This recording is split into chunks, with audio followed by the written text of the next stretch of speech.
But first tonight, Labor is having us on again with its renewables-only experiment. Electricity prices are set to rise again thanks to a massive surge in the cost of building transmission lines. This is the same old Labor government, albeit re-elected, but with the same old disastrous energy policies.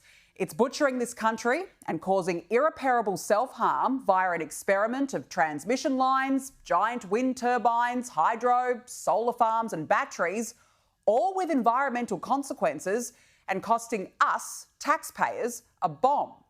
Labor has taken its election win as a mandate to continue destroying the grid, yet the Prime Minister will tell us to stick to the course because of climate change.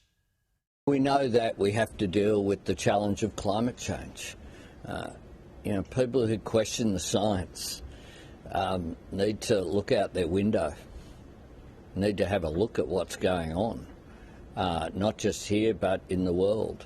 But Australia is particularly vulnerable, and the science told us that that was the case, which is why we have a responsibility, in my view, not just to take action domestically, but to be a part of global action as well. Now, the transition that is occurring, we know the cheapest form of new energy is renewables, backed by gas, backed by batteries and backed by hydro for firming capacity. Really?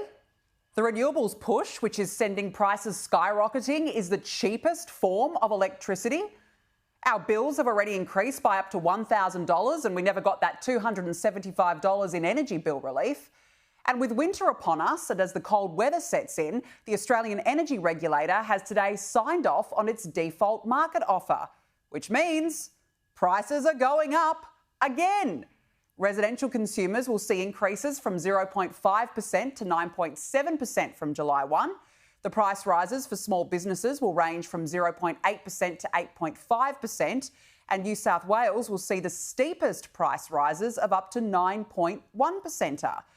The Australian Energy Regulator says its decision to approve electricity price rises was not only due to coal generator outages, but because of low solar and wind output that drove high price events. And that, of course, is just the problem. Renewables are unreliable and part-time, and that is what makes them so expensive, because you need something to back them up, yet coal is frantically being driven out of the system.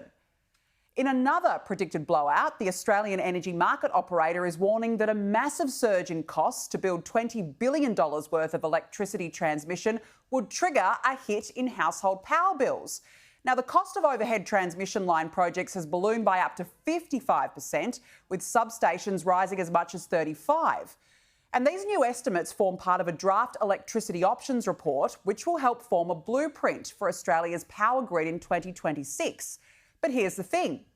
Australia needs about 10,000 kilometres of high voltage transmission lines by 2050 as part of Labor's renewables transition. But the project is so far behind, only half of it will be delivered in the next decade. And what happens? Well, the cost will inevitably be passed on to us as consumers on top of every other energy increase under Labor. And not to mention it's the farmers who will suffer, having to wake up every day to see these hideous transmission lines razoring their land. Also, Bowen & Co can connect solar and wind generation to the grid. Yet the Prime Minister talks absolute nonsense by comparing the cost of renewable energy to the cost of natural disasters. At the election on May 3, there was the option of stopping all of that, waiting until the 2040s for the nuclear fantasy to be rolled out with costs unknown of that. But we do know when we look at costs, you've got to look at what the extent of the costs have been of the events just in the last year. Well, I mean, the difference is obvious. This is Labor's own electricity disaster, not a natural one. And despite the evidence stacked against it, the Albanese government is doubling down on its risky renewables-only experiment.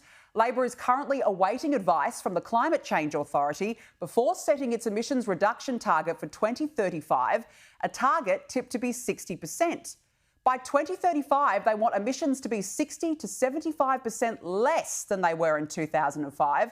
And the only way they claim they are going to do that is to double down on renewables, despite predictions that Labor will undershoot its 2030 target alone by 14 percentage points. I mean, it's utter madness.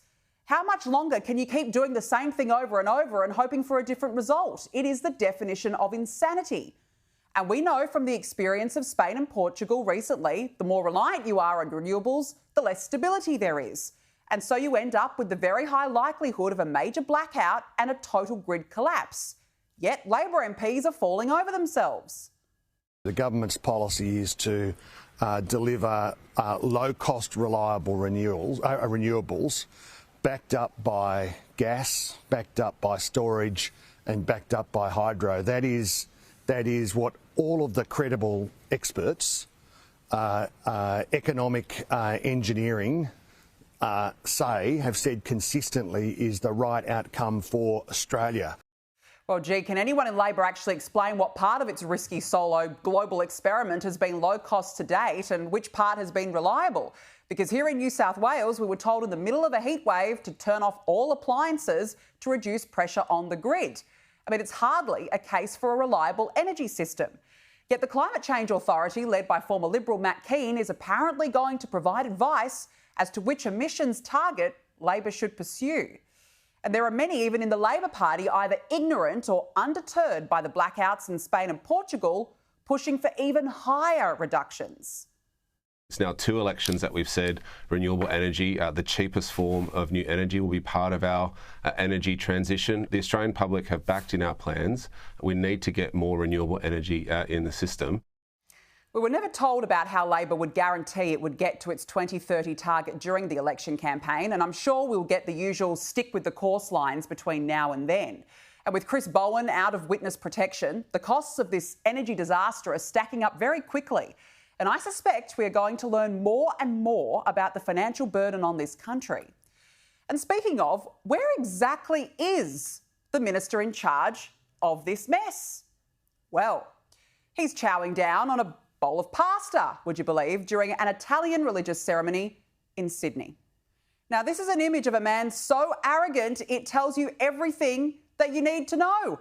Eating pasta in the front row of a holy mass at an Italian festival. I mean, he absolutely has no clue about anything at all. And as we say in Italian, in bocca al lupo. It's how we wish people good luck. Well, let me say this. You're going to need all the luck you can get, Minister.